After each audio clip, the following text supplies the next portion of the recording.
Jorge parou no meio do jardim, o terno azul pesando nos ombros e as mãos suadas, observando Pedro e Clara, de macacões vermelhos, correrem pela grama com gargalhadas que ele não ouvia há meses, perseguidos por Fernanda, que ria com uma leveza impossível naquela casa marcada pelo luto.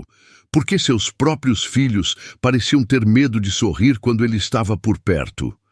O som chegou primeiro. Uma gargalhada cristalina, aguda, que cortou o ar morno da tarde como uma lâmina de luz. Jorge reconheceu imediatamente. Era Clara, sua filha de 5 anos, que nos últimos meses mal falava durante o jantar, que respondia suas perguntas com monossílabos educados, que o cumprimentava com beijinhos mecânicos na bochecha.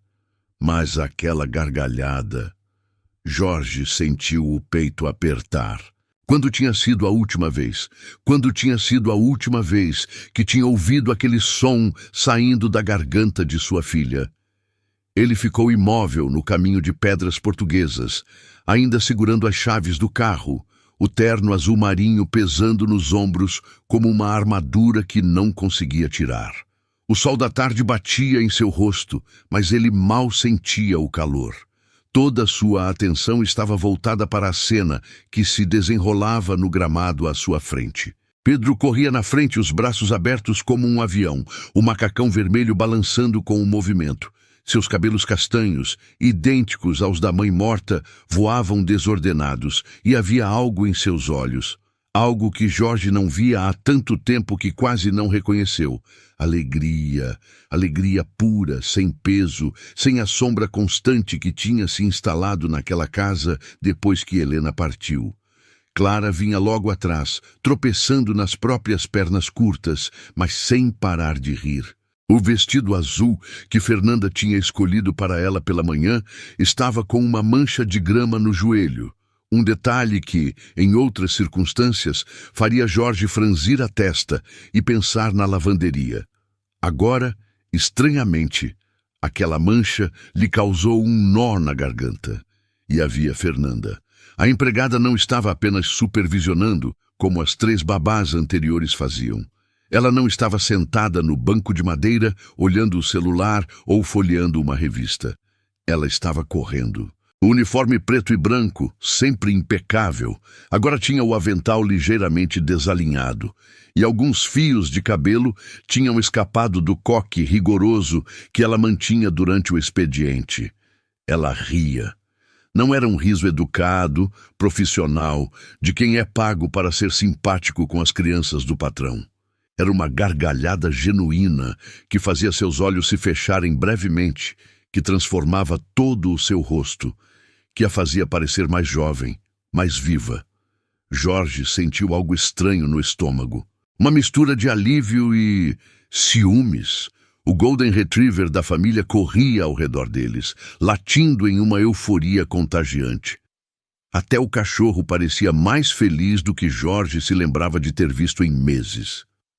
Quando tinha sido a última vez que ele mesmo tinha brincado com Rex, quando tinha sido a última vez que tinha feito qualquer coisa naquela casa, além de dar ordens e verificar se tudo estava em ordem, Fernanda alcançou Clara.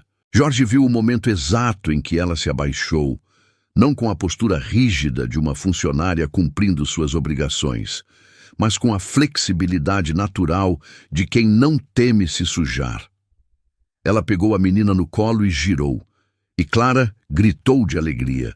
Um som tão puro que Jorge sentiu os olhos arderem. "Mais alto, Nanda! Mais alto!" gritou a menina. Nanda! O apelido atingiu Jorge como um soco no estômago. Ele a chamava de Fernanda. Sempre: "Fernanda, por favor, o café está pronto. Fernanda, as crianças já jantaram. Fernanda, preciso que organize minha agenda para amanhã." Quando tinha sido que ela se tornado Nanda? Quando tinha sido que ela tinha ganhado o direito a um apelido carinhoso, enquanto ele, o pai, permanecia sendo apenas pai? Uma palavra que seus filhos pronunciavam com a mesma entonação com que diriam "Senhor"? Jorge deu um passo à frente. O cascalho fez um ruído seco sob a sola de seu sapato italiano. um som que pareceu ecoar pelo jardim inteiro como um tiro. Foi como se alguém tivesse apertado um botão de pausa no mundo. Rex foi o primeiro a notar sua presença. O cachorro parou de correr, olhou na direção de Jorge, abanou o rabo uma vez, incerto, hesitante, e depois correu para se esconder atrás das pernas de Fernanda. Até o cachorro prefere ela, Jorge pensou, e imediatamente se odiou por ter esse pensamento. Pedro freou a corrida tão abruptamente que derrapou na grama úmida. O sorriso em seu rosto não desapareceu gradualmente. Ele sumiu instantaneamente, como se alguém tivesse apagado uma luz. Os ombros do menino, antes relaxados na brincadeira, se enrijeceram. Ele endireitou a postura, transformando-se em um pequeno soldado diante do general. Clara, ainda no colo de Fernanda, parou de rir no meio da gargalhada. Ela olhou para o pai por um segundo, apenas um segundo, antes de esconder o rosto no pescoço da empregada. Aquele gesto, aquele simples movimento de buscar refúgio no pescoço de uma funcionária, fugindo do olhar do próprio pai, foi a coisa mais dolorosa que Jorge tinha sentido desde o dia do funeral de Helena. Fernanda colocou Clara no chão com cuidado, como se a menina fosse feita de cristal. Ela alisou o avental com movimentos rápidos e eficientes, passou as mãos pelos cabelos para tentar arrumar os fios soltos e baixou a cabeça, assumindo instantaneamente a postura de subserviência que a hierarquia daquela casa exigia. A mágica havia acabado. A realidade, fria, formal, hierárquica, estava de volta. "Boa tarde, seu Jorge", disse Fernanda, e Jorge notou que sua voz estava ligeiramente ofegante pela corrida, mas o tom era baixo, respeitoso. Havia medo ali? Culpa por ter sido pega brincando em horário de serviço? "Boa tarde", a voz de Jorge saiu rouca. Ele pigarreou, tentando recuperar a autoridade que parecia ter se dissolvido ao sol da tarde. "Cheguei mais cedo hoje." Mentira. Eram quase 7 da noite, mas comparado às 10 horas habituais, talvez fosse cedo. Talvez fosse a primeira vez em semanas que ele chegava em casa com o sol ainda no céu. "Sim, senhor." Fernanda manteve os olhos baixos, mas Jorge notou que sua mão, discretamente, tocou o ombro de Pedro. Um gesto protetor, quase imperceptível. As crianças...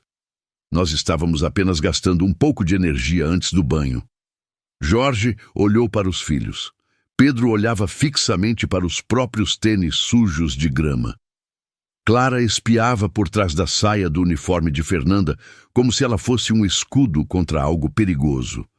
Contra ele. Contra o próprio pai. "Estavam se divertindo", Jorge comentou.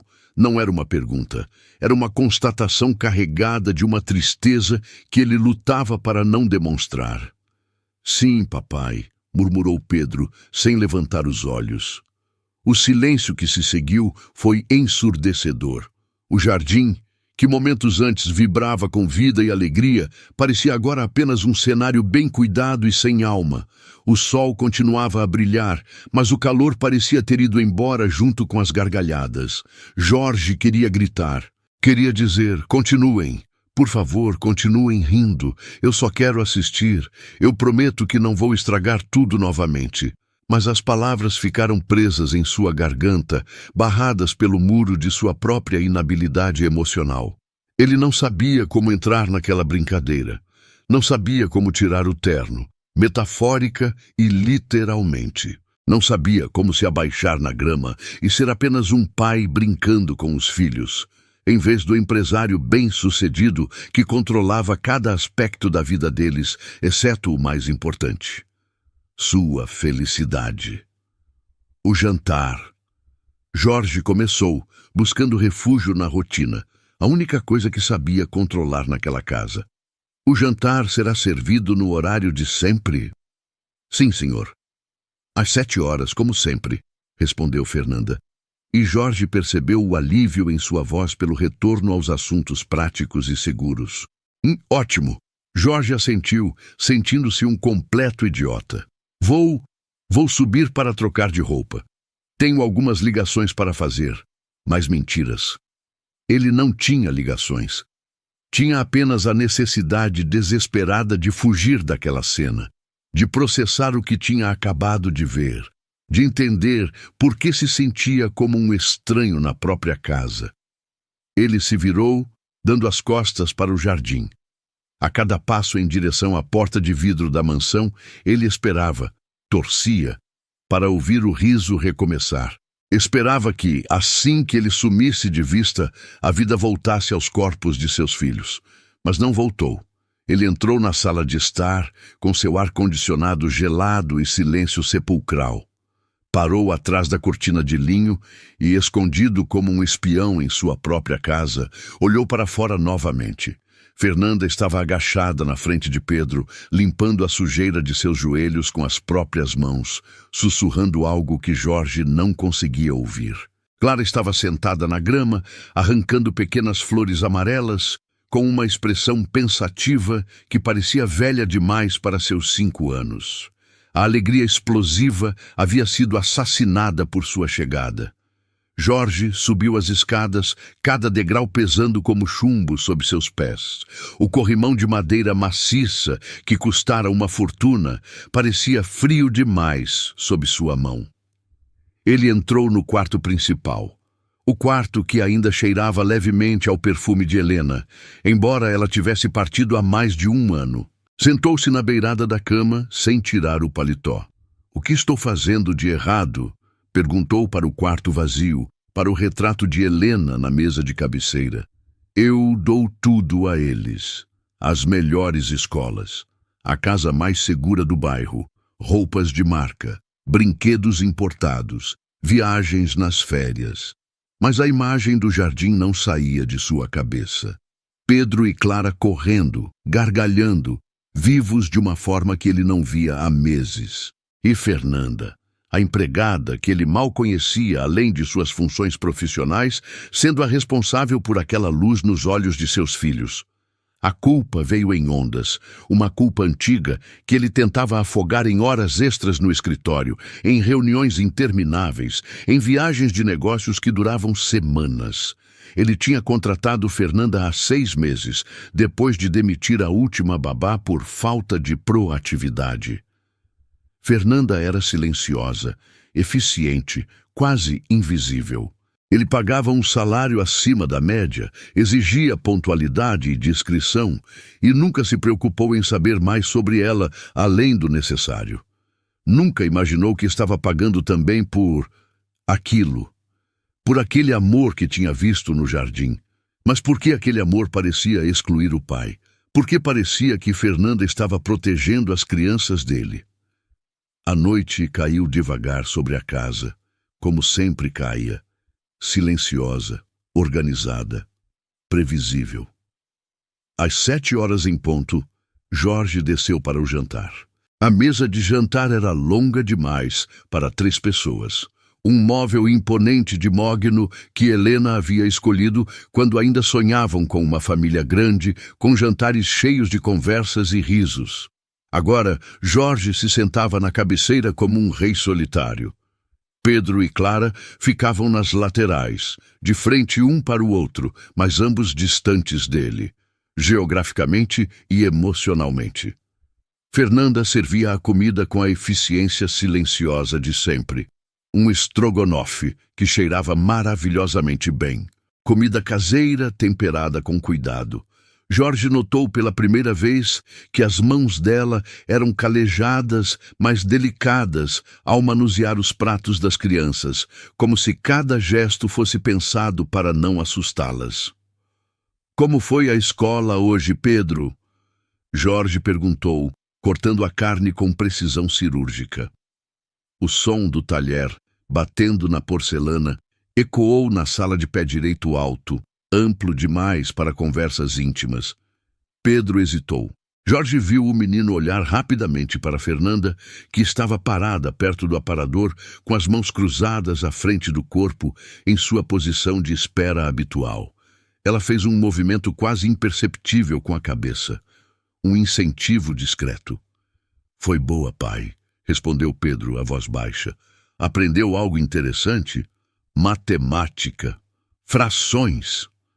Frações são muito importantes, pontuou Jorge, entrando automaticamente no modo professor. O mundo dos negócios é feito de números, Pedro. Se você entende os números, você entende como as coisas funcionam. Clara, que balançava as pernas curtas na cadeira alta demais para ela, deixou o garfo escorregar das mãos pequenas.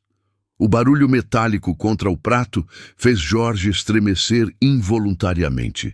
Desculpa, ela sussurrou encolhendo-se na cadeira como se esperasse uma bronca. Tudo bem, Clara. Jorge tentou suavizar a voz, mas saiu apenas cansado, formal. Apenas tenha mais cuidado da próxima vez. Fernanda se adiantou imediatamente, substituindo o garfo com uma agilidade que falava de meses de prática. Ao fazer isso, sua mão roçou levemente no braço de Clara, e Jorge viu sua filha relaxar instantaneamente ao toque. Ele observou a dinâmica com uma atenção nova, dolorosa.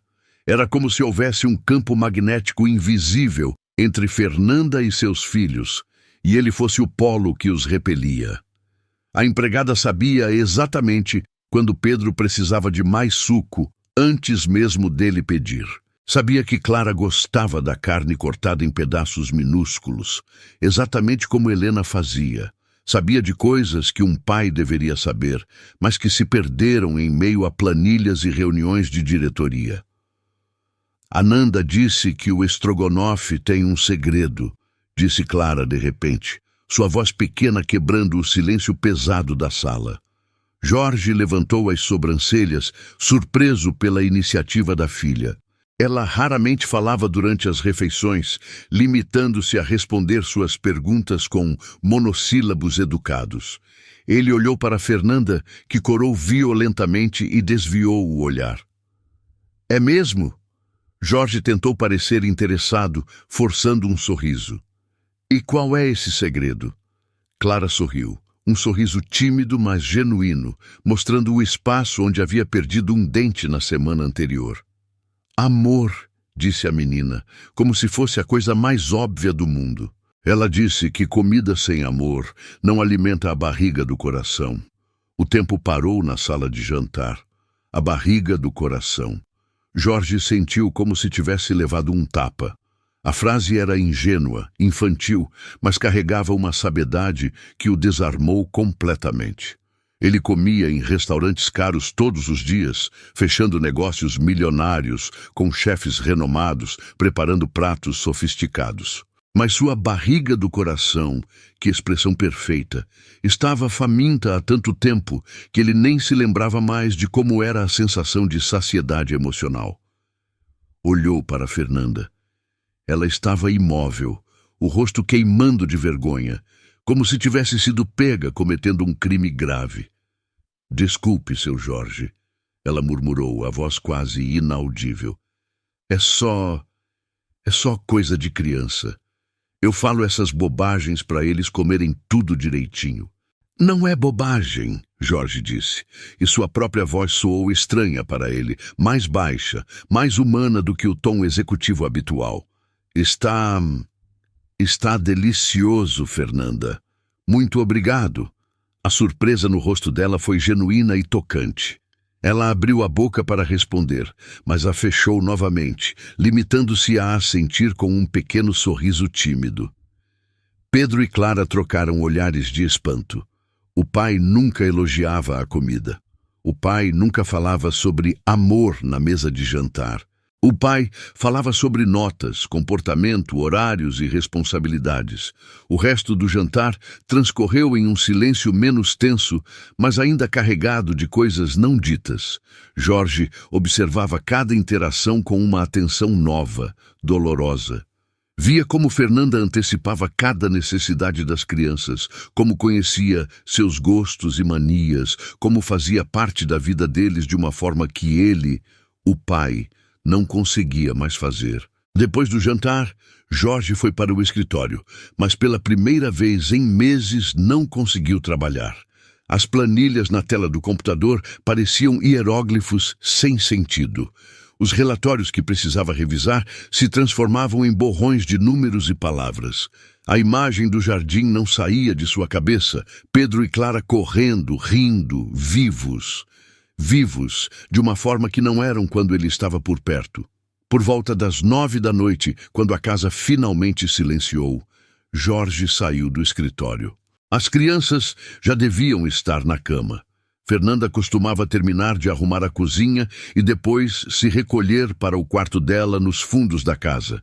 Um pequeno espaço que ele nunca tinha visitado, nunca tinha se preocupado em conhecer.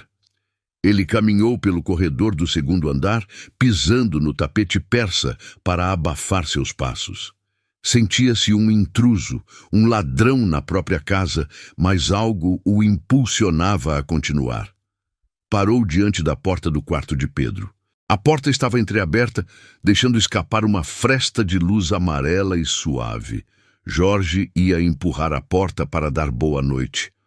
Um ritual que cumpria mecanicamente todas as noites, beijando testas adormecidas ou sonolentas, quando uma voz o deteve. Era Pedro. Não a voz contida e formal do jantar, mas a voz vibrante e cheia de vida que ele tinha ouvido no jardim. Mas e se ele descobrir, Nanda? E se ele ficar bravo e mandar você embora? O coração de Jorge disparou. Ele congelou no corredor escuro, mal ousando respirar. A voz de Fernanda respondeu, doce, mas firme, carregada de uma ternura que Jorge desconhecia nela. Ele não vai descobrir, meu amor. É o nosso segredo, lembra? O papai trabalha muito. Ele tem preocupações de gente grande. Não podemos incomodar ele com essas coisas. Mas a mamãe... A voz de Clara se juntou à conversa, chorosa, vulnerável. A mamãe ia gostar do que a gente faz, né? Sim, querida, a mamãe ia amar, garantiu Fernanda, e Jorge ouviu o som de tecido sendo ajeitado, como se ela estivesse cobrindo as crianças com carinho. Mas o papai sente muita saudade dela. Às vezes, quando as pessoas sentem muita saudade, elas ficam fechadas. Se ele souber o que fazemos, ele pode não entender. Pode achar que estamos fazendo algo errado. Eu não quero que você vá embora, Nanda, disse Pedro, e havia medo real em sua voz, o terror de uma criança que já perdeu demais. A última babá foi embora porque eu derrubei o vaso da mamãe sem querer. Jorge sentiu o mundo girar ao seu redor. Pedro achava que tinha sido culpa dele. Por todos esses meses, seu filho carregou essa culpa. Ei, olha para mim! A voz de Fernanda ficou mais próxima da porta, mais íntima. Jorge prendeu a respiração, colando as costas na parede fria do corredor. Eu não vou a lugar nenhum, ouviu? Eu prometi para vocês, não prometi? Enquanto vocês precisarem de mim, eu estou aqui, mas precisamos ser espertos, tá bom? Sorriso no rosto quando o papai chegar, dever de casa sempre em dia, roupas limpas. O nosso mundo especial é só nosso. Combinado?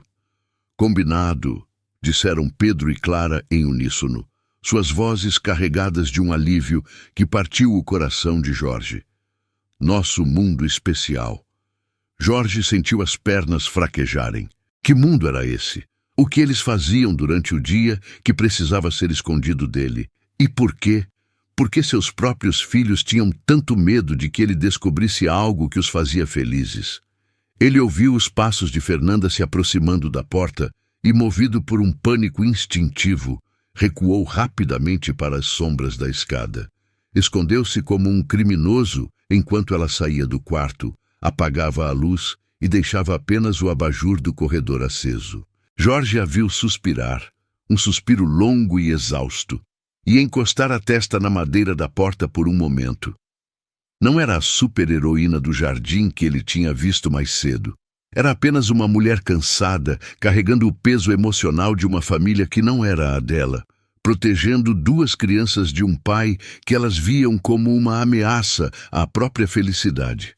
Depois que ela desceu para terminar os afazeres da cozinha, Jorge voltou para seu quarto.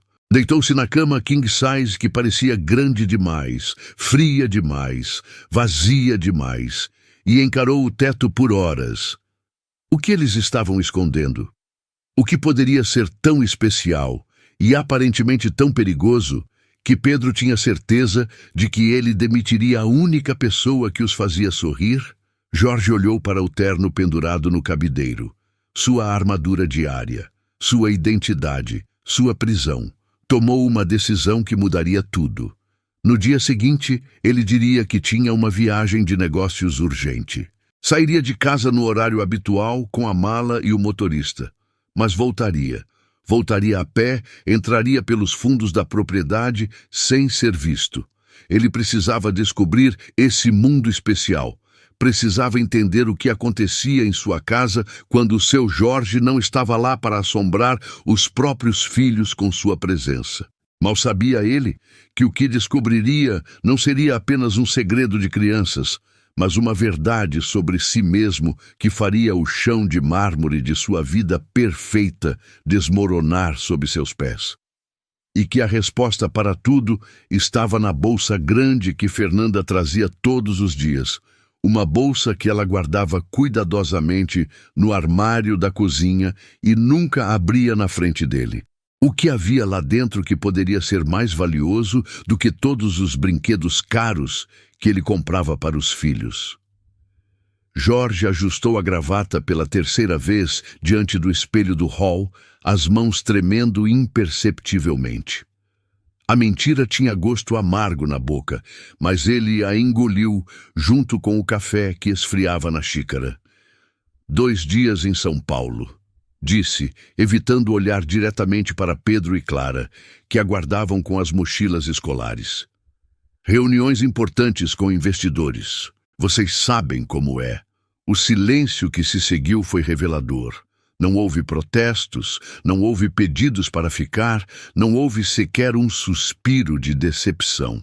Em vez disso, Jorge percebeu algo muito pior, um relaxamento quase imperceptível nos ombros de seus filhos. Pedro parou de morder o lábio inferior. Clara soltou a barra da saia que torcia nervosamente entre os dedos. Eles estão aliviados. A constatação atravessou seu peito como uma lâmina fria, mas ele manteve a máscara impassível do executivo. Fernanda ficará responsável por tudo, continuou, dirigindo-se à empregada que permanecia 2 passos atrás das crianças, as mãos cruzadas sobre o avental impecável. Qualquer emergência, ligue para minha secretária. Pode deixar, seu Jorge, respondeu Fernanda, e havia algo em sua voz, uma leveza quase imperceptível que não existia nos dias normais. Tenha uma boa viagem. Jorge beijou mecanicamente o topo das cabeças dos filhos. Pedro ficou rígido sob seu toque. Clara murmurou, um tchau, pai, quase inaudível, e saiu para o carro que o aguardava. Assim que a porta da frente se fechou atrás dele, Jorge sentiu como se tivesse deixado para trás não apenas uma casa, mas um mundo inteiro, do qual ele não fazia parte. Para o aeroporto, doutor? Perguntou Carlos, o motorista. Não, Jorge respondeu, soltando um suspiro que parecia carregar o peso de meses de tensão acumulada. Me deixe na padaria da esquina, 3 quarteirões daqui. Depois pode ir para casa. Mudança de planos. Carlos assentiu sem questionar, acostumado às decisões súbitas do patrão. 10 minutos depois, Jorge estava caminhando de volta em direção à própria casa, sentindo-se simultaneamente ridículo e desesperado. Um homem de 42 anos, CEO de uma multinacional, prestes a espionar a própria família como um ladrão na madrugada. O terno italiano de $3.000 já começava a grudar nas costas com o suor da ansiedade, e ele teve que afrouxar a gravata para conseguir respirar direito. Mas a necessidade de saber era mais forte que a vergonha. Ele contornou o quarteirão e entrou pela lateral da propriedade, usando a entrada de serviço que ficava sempre destrancada para as entregas matinais. O jardim dos fundos estava silencioso, com apenas o zumbido distante dos aparelhos de ar-condicionado e o canto esporádico de algum pássaro nas árvores. Jorge se dirigiu para a biblioteca anexa, um cômodo que ninguém mais usava desde a morte de Helena. As portas de vidro que davam para a sala de estar estavam cobertas por cortinas pesadas de veludo bordô, criando o esconderijo perfeito. Ele deslizou a porta de correr, que rangeu levemente, um som que pareceu ecoar como um trovão em seus ouvidos, e se posicionou atrás das cortinas, deixando apenas uma fresta mínima para observar. O relógio de pêndulo no corredor bateu 9 horas. As crianças deveriam estar a caminho da escola. A van passava às 8h30 pontualmente.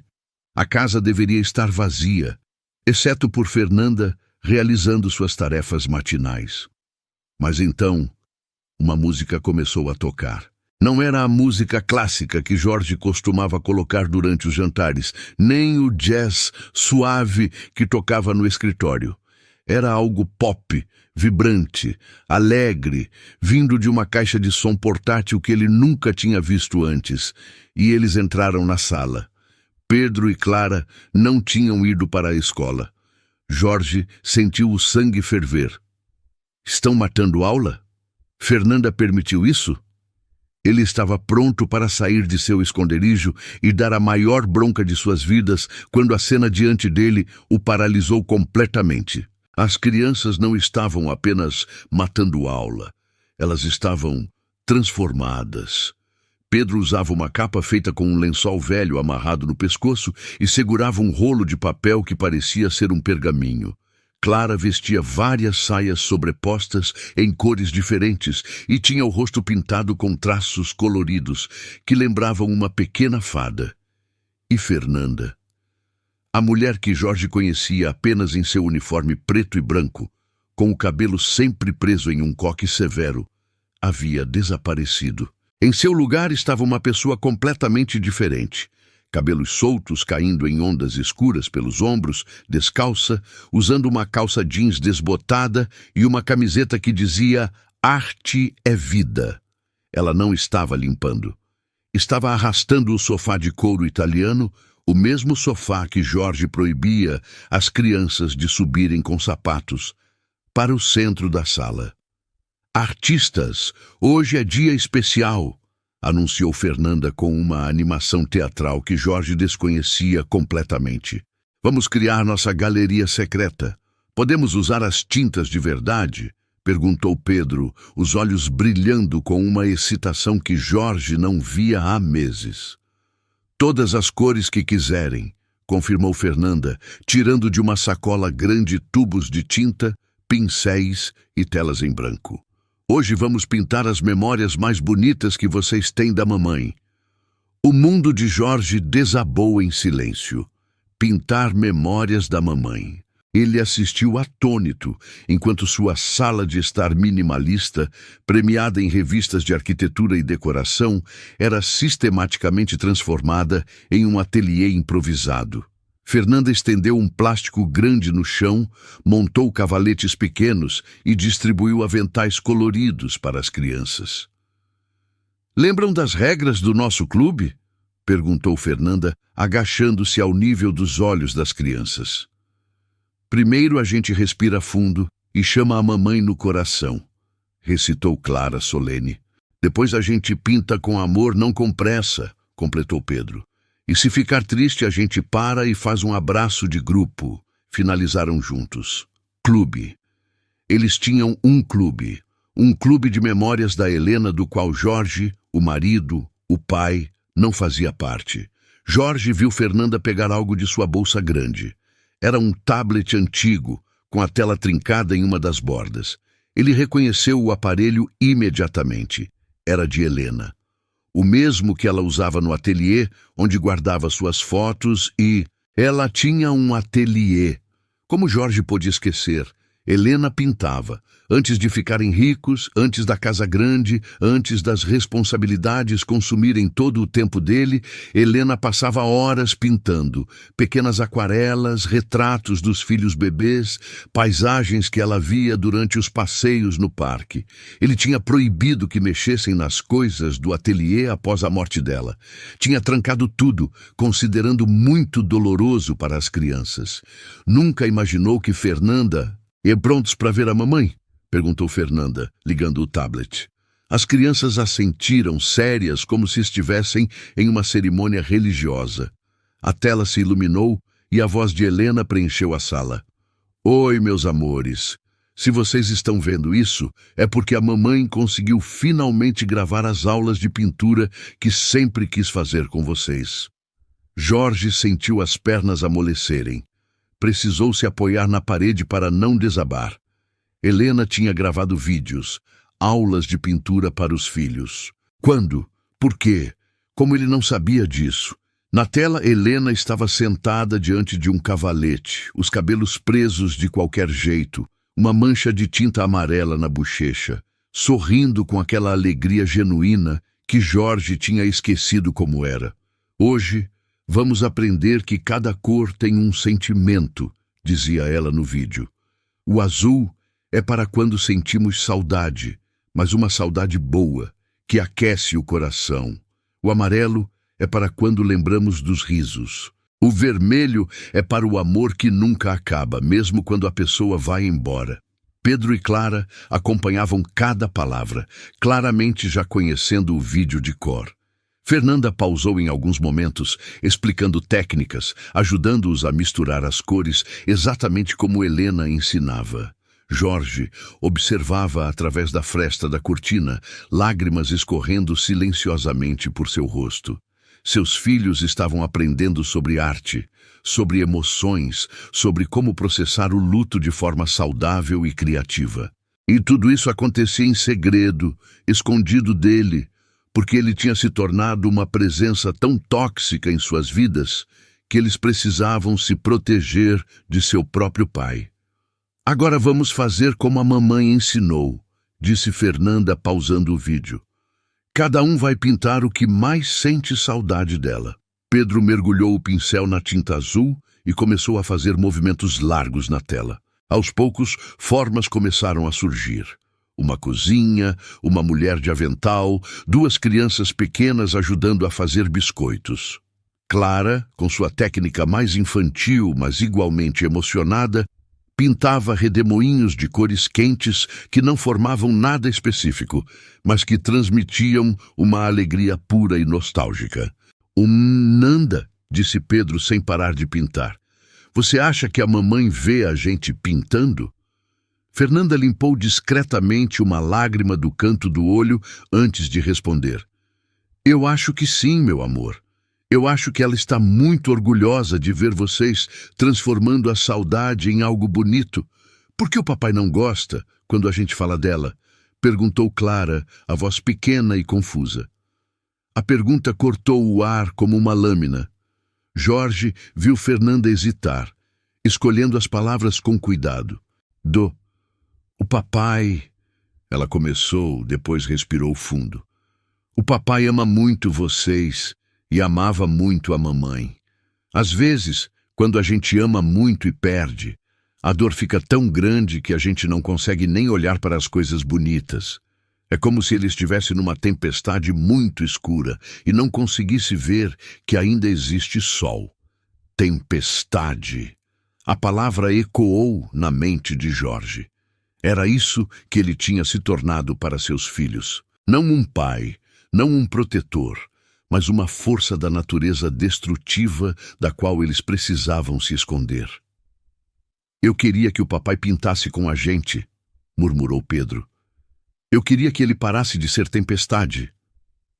Um dia, quem sabe, disse Fernanda, mas sua voz não soava convincente. Por enquanto, vamos continuar pintando. A mamãe está esperando para ver como vocês estão ficando artistas incríveis.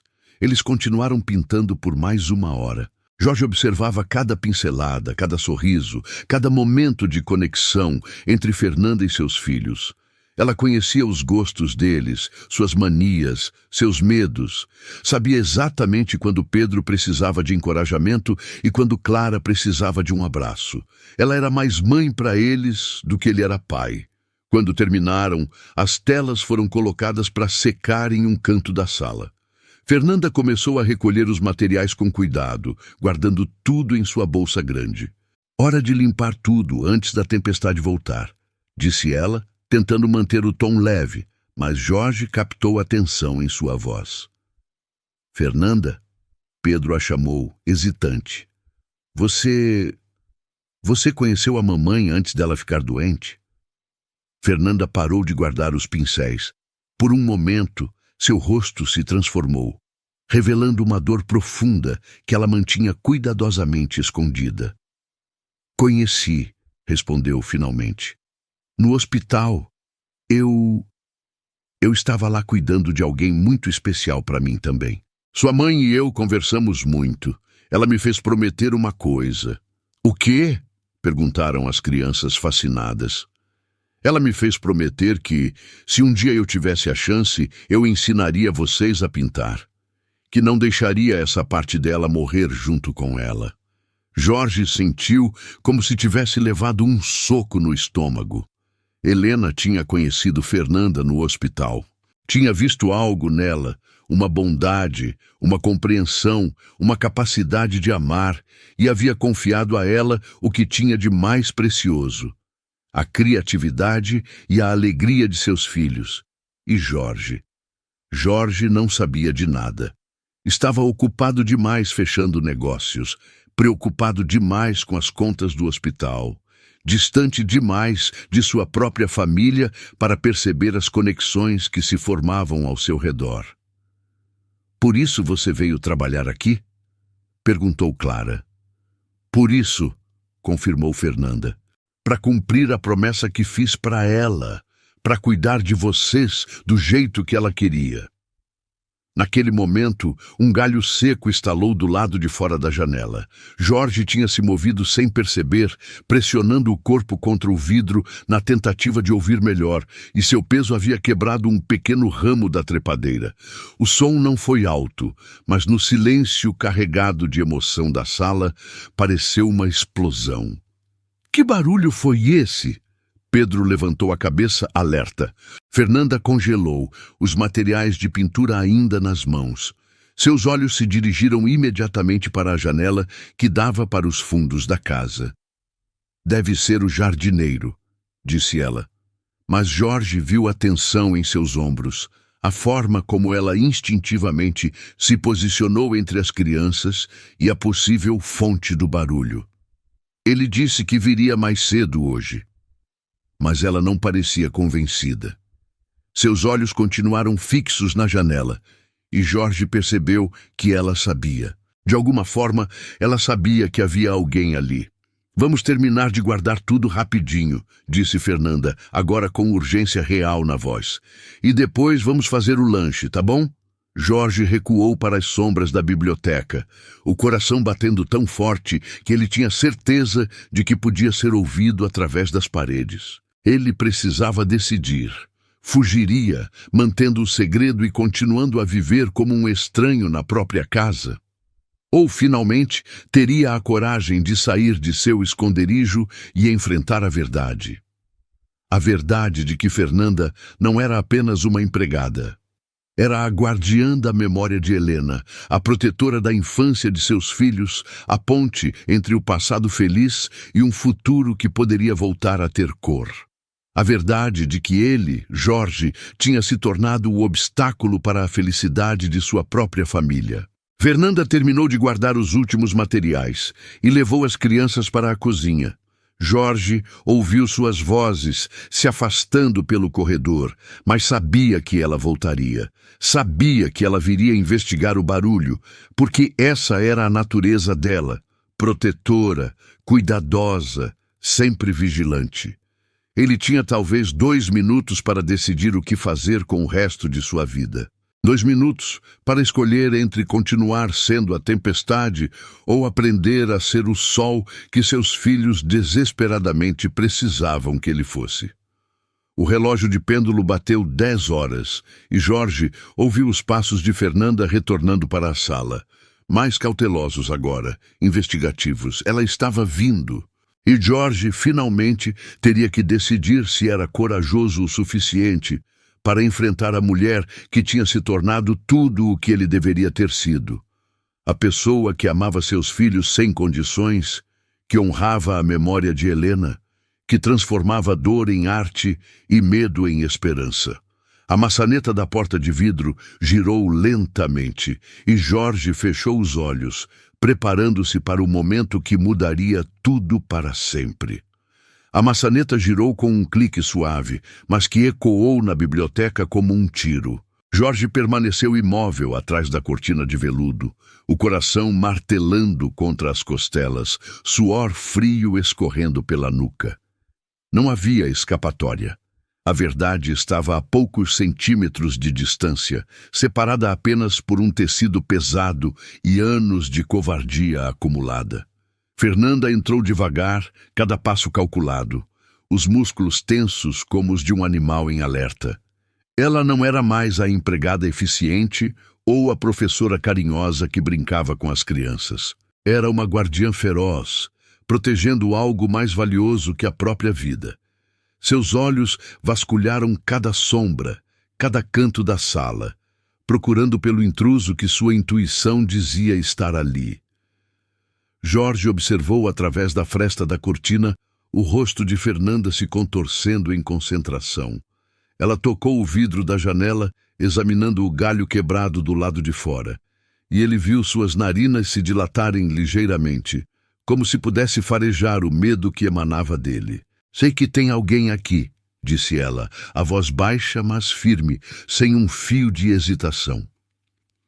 «É melhor se mostrar agora. As crianças estão seguras e eu já chamei ajuda».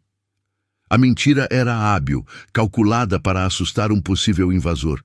Mas Jorge sabia que ela estava blefando, e essa percepção o fez admirá-la ainda mais. Ali estava uma mulher disposta a enfrentar o desconhecido para proteger Pedro e Clara, proteger deles, proteger de mim. A ironia cortou fundo. O próprio pai havia se tornado a ameaça da qual seus filhos precisavam ser protegidos. Jorge respirou fundo, sentindo o ar pesado da biblioteca encher seus pulmões. O cheiro de livros antigos, cera de móveis e o perfume sutil que Helena usava e que ainda impregnava aquele espaço. Tudo conspirava para lembrá-lo de quem ele costumava ser antes de se tornar apenas uma sombra fria perambulando pela própria casa. Com um movimento lento, deliberado, ele empurrou a cortina para o lado e deu um passo à frente. O grito que Fernanda soltou foi curto, abafado pela própria mão que ela levou à boca. Seus olhos se arregalaram, passando do medo instintivo para o choque absoluto e, finalmente, para algo muito pior. O terror de quem sabe que sua vida está prestes a desmoronar. «Seu Jorge», ela sussurrou, a voz quebrando no final. «O Senhor...» «A viagem...»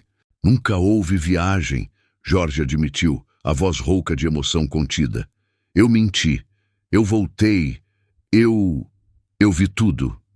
O silêncio que se instalou entre eles foi denso, carregado de significados não ditos. Jorge viu o exato momento em que a compreensão amanheceu no rosto de Fernanda.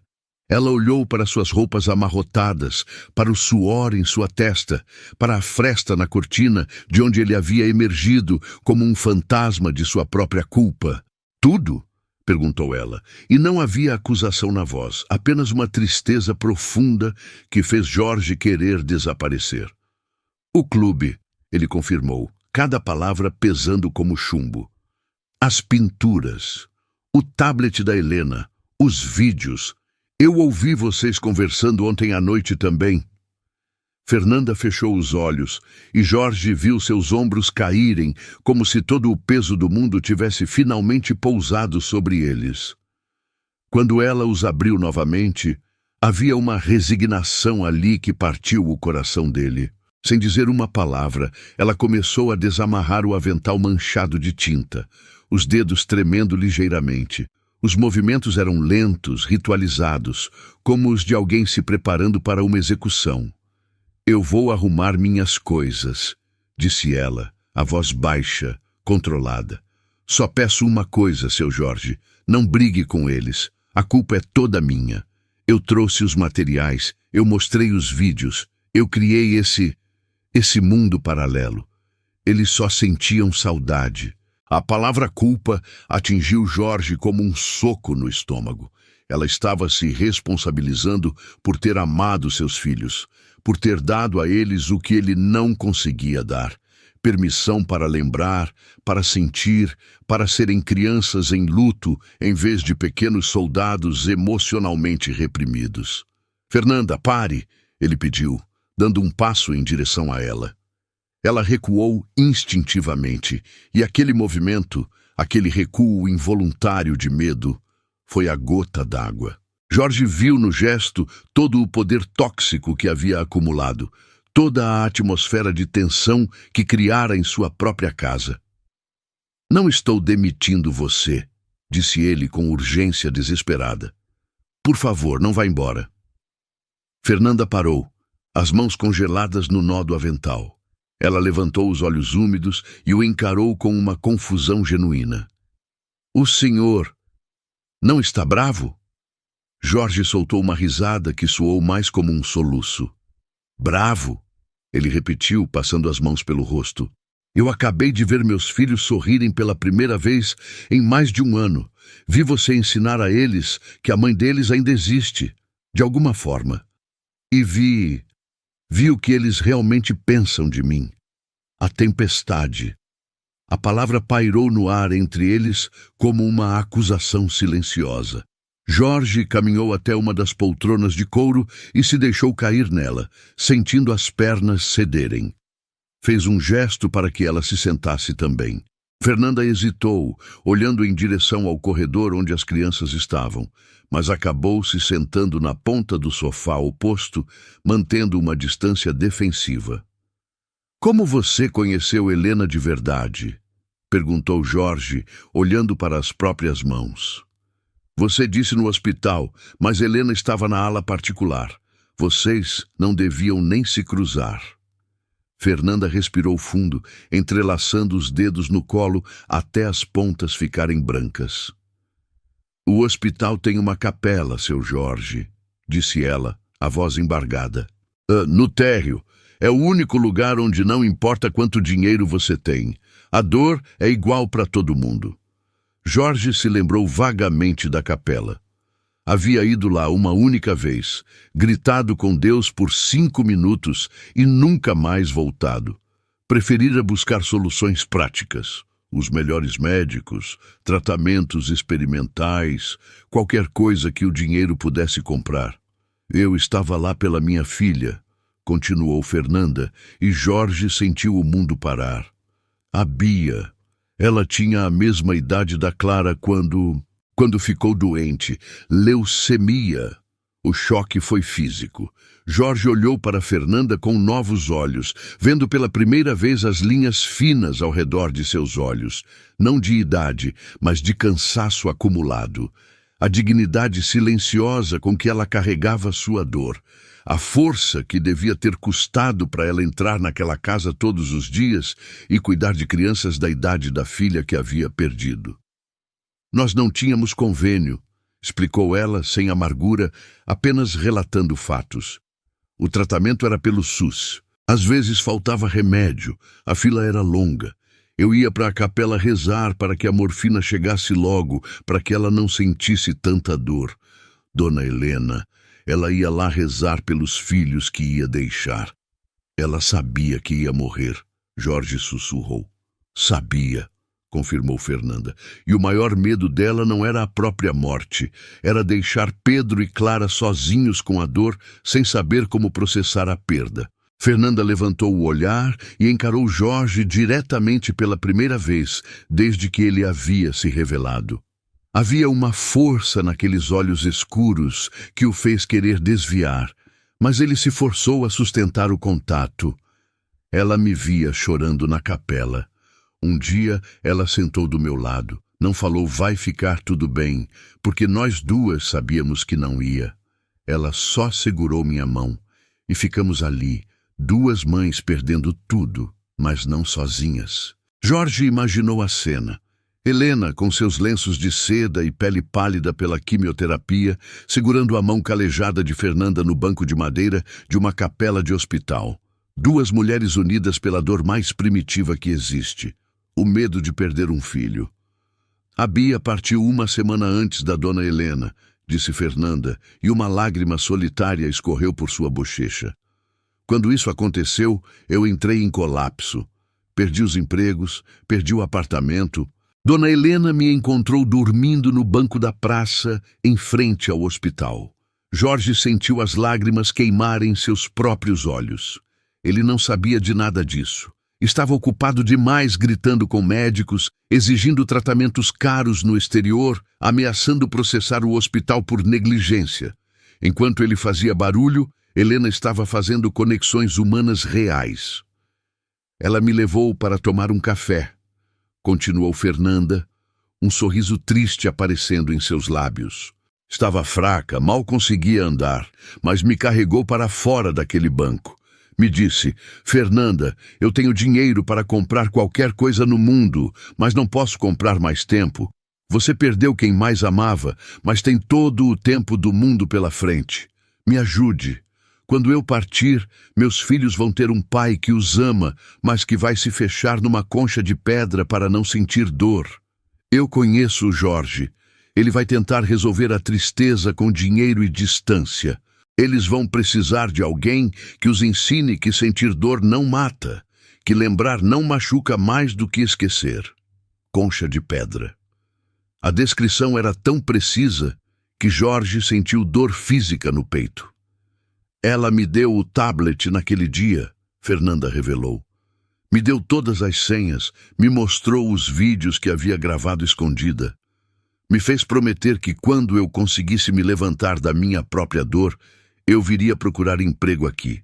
Não como babá, porque o senhor ia querer currículos de agências caras, mas como empregada doméstica, para estar perto, para observar, para entregar as cores de volta quando fosse o momento certo.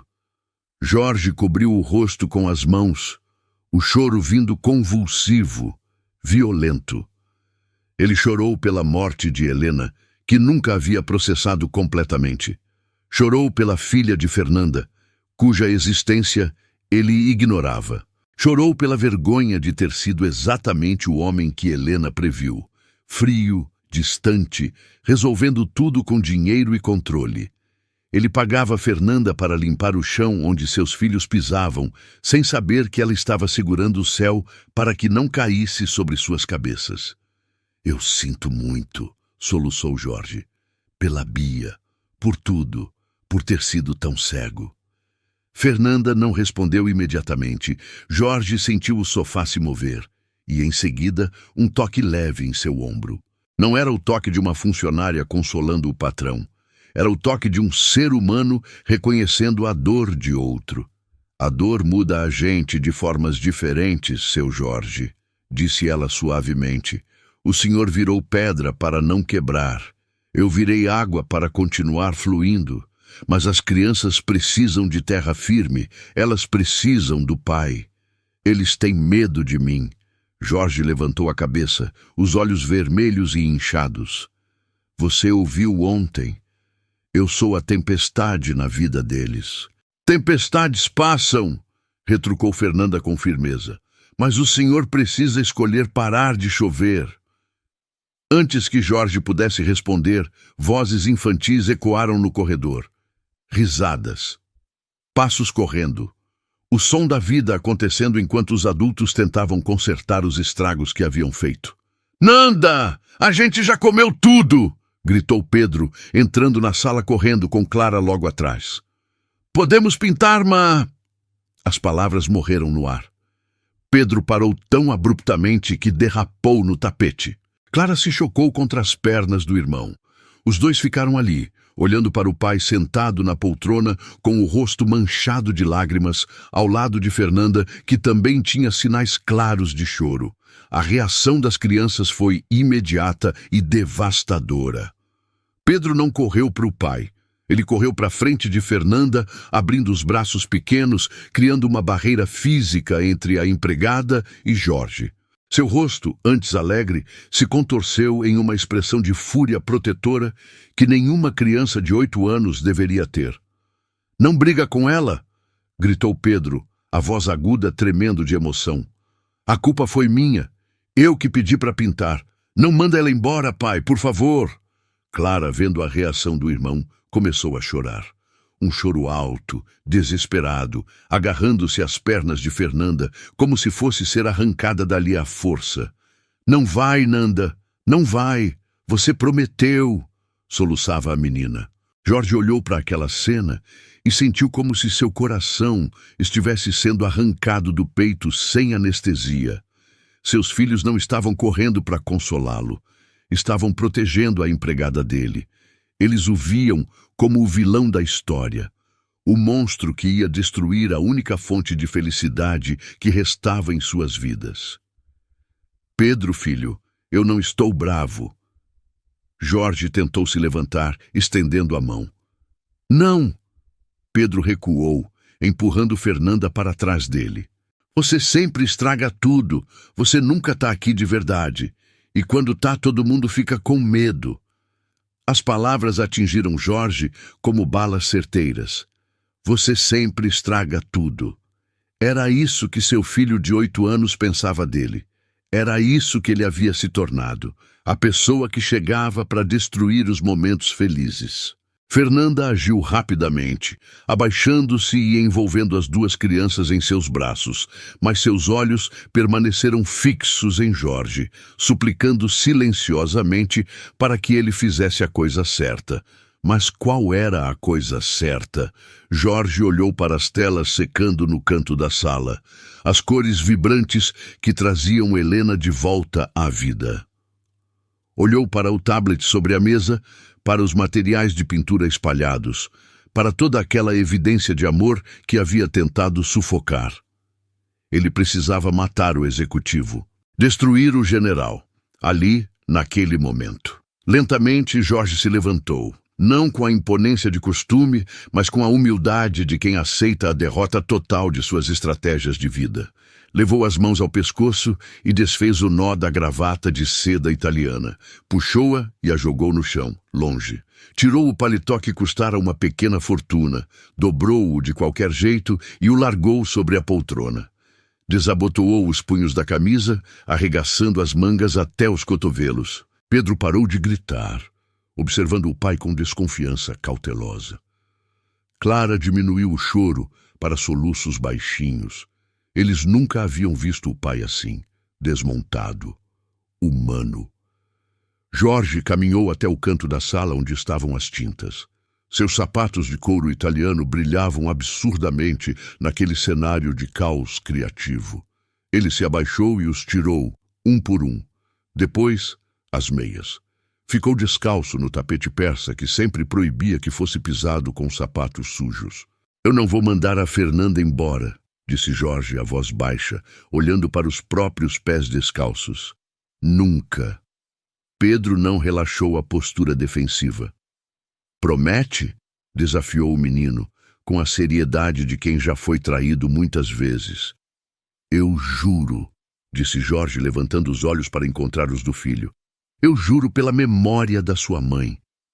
A menção à mãe fez a tensão na sala mudar de frequência. Era a primeira vez em mais de um ano que Jorge pronunciava o nome de Helena na frente das crianças sem fugir em seguida. Jorge caminhou até a pilha de materiais de pintura e pegou um pincel limpo. Suas mãos tremiam tanto que ele quase o derrubou.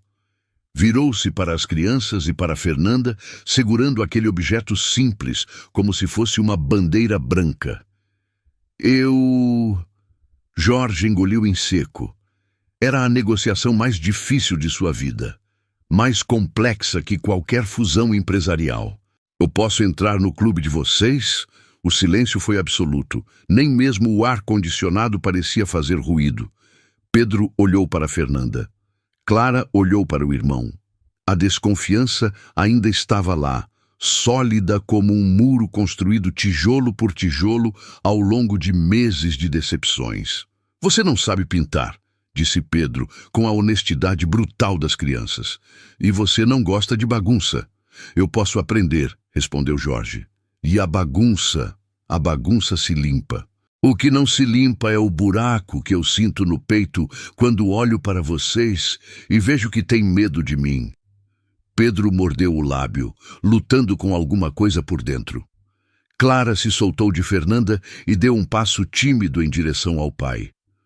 A mamãe deixou vídeos ensinando, disse a menina, a voz pequenininha. Ela explica tudo direitinho. Eu sei, disse Jorge, olhando para Fernanda com gratidão. A Fernanda me contou sobre a promessa que ela fez para a mamãe. Fernanda se levantou devagar, soltando Pedro, mas permanecendo perto o suficiente para ampará-lo se necessário. Ela caminhou até sua bolsa grande e tirou o tablet novamente. Mas desta vez, ela não o entregou para as crianças. Segurou-o contra o peito, olhando fixamente para Jorge. Seu Jorge, disse ela, e o tom formal voltou, mas agora carregado de uma gravidade solene. Dona Helena deixou mais um vídeo, um que as crianças nunca viram. Jorge sentiu o sangue gelar nas veias. Para eles? Não, respondeu Fernanda. Para o senhor. Pedro e Clara se entreolharam curiosos. Ela me disse, Fernanda, o Jorge só pode ver esse vídeo no dia em que ele tirar a gravata. No dia em que ele pedir para entrar no clube. Se esse dia nunca chegar, você apaga o arquivo sem assistir. Jorge sentiu as pernas fraquejarem novamente. Helena sabia. Mesmo à beira da morte, ela o conhecia melhor do que ele mesmo se conhecia. Havia deixado uma mensagem numa garrafa, esperando que ele naufragasse na praia certa para encontrá-la. Eu estou pronto, disse Jorge, embora estivesse apavorado com o que poderia ouvir. Fernanda olhou para as crianças, que observavam tudo com os olhos arregalados. Pedro, Clara, que tal levarem o Rex para o jardim um pouquinho? O papai precisa conversar com a mamãe sozinho primeiro. As crianças hesitaram. Pedro olhou para o pai descalço, de camisa arregaçada, segurando um pincel como se fosse uma arma de rendição. Você vai ficar bem? Perguntou Pedro, surpreendentemente, dirigindo-se ao pai com uma preocupação que Jorge não esperava. Jorge tentou sorrir, mas o resultado foi uma careta dolorosa. Vou tentar, filho. Pela primeira vez em muito tempo vou realmente tentar. As crianças saíram devagar, olhando para trás até desaparecerem no jardim. Quando a porta se fechou, o silêncio retornou com peso redobrado. Fernanda estendeu o tablet para Jorge. A tela preta refletiu o rosto de um homem cansado, descalço, desesperado por uma segunda chance que talvez não merecesse. O arquivo se chama Para Meu Amor Teimoso, disse Fernanda com um sorriso triste. Jorge pegou o aparelho com mãos que tremiam visivelmente. Olhou para o ícone de play. Era apenas um triângulo pequeno numa tela de vidro, mas parecia o gatilho de uma arma apontada diretamente para seu coração. O que Helena teria a dizer para o homem que ele se tornara? Seria perdão? Ou seria uma despedida final? A confirmação de que ele havia falhado como marido e como pai? Ele respirou fundo, fechou os olhos por um segundo e apertou play. A tela se iluminou com o rosto de Helena. Ela estava visivelmente mais fraca do que nos outros vídeos, a pele pálida, os olhos fundos, mas havia algo em sua expressão, uma mistura de amor e determinação, que fez Jorge se sentar pesadamente no chão. Oi, meu amor teimoso, disse Helena na gravação, e sua voz, mesmo debilitada, carregava aquela ternura que Jorge havia esquecido como era. Se você está vendo isso, significa que finalmente parou de fugir. Significa que a Fernanda conseguiu fazer o que eu não consegui, te convencer a sentir de novo. Jorge soluçou, cobrindo a boca com a mão livre. Na tela, Helena sorriu. Aquele sorriso que ele amava e que havia tentado esquecer porque doía demais lembrar.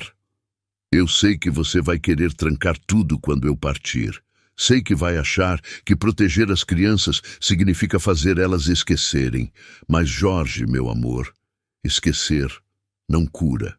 Só adia a dor até ela virar outra coisa pior. Helena tossia levemente, mas continuou. Fernanda vai cuidar deles de um jeito que eu não posso mais. Ela entende a dor de perder um filho e ela vai ensinar nossos bebês que amor não morre, só muda de forma. Deixa ela fazer isso, deixa eles pintarem, deixa eles chorarem quando sentirem saudade. E você, meu workaholic favorito, se permite chorar também. Na gravação, Helena se inclinou mais perto da câmera. Eu não estou morrendo, Jorge. Eu estou me transformando. Vou estar nas cores que eles escolherem, nas histórias que contarem, nos sorrisos que você vai aprender a dar de novo. Mas só se você deixar. A gravação terminou, deixando a tela preta novamente. Jorge permaneceu no chão por longos minutos, chorando silenciosamente. Fernanda se aproximou e se sentou ao lado dele, não tocando, apenas compartilhando o espaço e o silêncio. Ela sabia que eu ia falhar, Jorge disse finalmente. Ela sabia que você ia tentar fazer tudo sozinho, corrigiu Fernanda suavemente. E ela providenciou ajuda. Jorge olhou para ela, vendo pela primeira vez, não a empregada, mas a mulher corajosa que havia perdido tudo e ainda encontrara forças para salvar sua família. Me ensine, pediu ele, a voz rouca. Me ensine a ser o pai que eles merecem. Me ensine a parar de ser a tempestade. Fernanda assentiu, um pequeno sorriso aparecendo em seus lábios cansados. Vamos começar devagar, disse ela. Um dia de cada vez, uma pincelada de cada vez. Do jardim chegavam as vozes de Pedro e Clara brincando com o cachorro. Pela primeira vez em mais de um ano, Jorge não sentiu vontade de fugir daqueles sons de felicidade. Em vez disso, ele se levantou, ainda segurando o pincel, e caminhou em direção à porta. Era hora de aprender a ser pai novamente. Era hora de descobrir se ainda havia tempo para consertar o que havia quebrado. E pela primeira vez desde a morte de Helena, Jorge acreditou que talvez houvesse. Jorge parou na porta do jardim, o pincel tremendo em sua mão. Pedro e Clara brincavam com Rex na grama, mas pararam ao vê-lo. O medo voltou instantaneamente aos olhos do menino. Posso tentar pintar com vocês? Perguntou Jorge, a voz rouca. Pedro franziu a testa, desconfiado. Clara deu um passo tímido à frente. Você não vai gritar se errarmos? Sussurrou a menina. Jorge se ajoelhou na grama, ficando na altura deles. O tecido caro da calça manchou de verde imediatamente. Não vou gritar, prometeu. Se eu errar, vocês me ensinam. Pedro hesitou, depois assentiu devagar. Fernanda trouxe uma tela pequena e o avental manchado de Helena. Jorge o vestiu com mãos trêmulas, sentindo o perfume sutil que ainda impregnava o tecido. A mamãe sempre dizia que não existe erro na pintura, disse Clara, oferecendo um pincel limpo ao pai. Só verdades tomando forma. Jorge mergulhou o pincel na tinta azul. A primeira pincelada foi hesitante, irregular. Ele riu, um som estranho após tanto silêncio. Está horrível, admitiu. Está tentando, corrigiu Pedro, relaxando pela primeira vez. É o que importa. Eles pintaram até o sol começar a se pôr. Jorge aprendeu que azul misturado com amarelo criava verde, que vermelho carregava amor. Pedro começou a corrigi-lo sem medo. Clara encostou no braço dele enquanto pintava. Quando ela o tocou, Jorge parou completamente. Eu sinto muito, disse, a voz quebrando. Por ter sido a tempestade, por ter deixado vocês com medo de mim. Pedro largou o pincel e olhou para o pai com seriedade. Você pode parar de ser tempestade agora? Vou tentar todo dia, prometeu Jorge. Mesmo quando for difícil, vou ficar. Clara se jogou em seus braços, manchando sua camisa cara com tinta verde.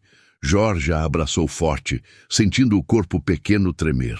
Pedro resistiu por segundos, mas então também se aproximou.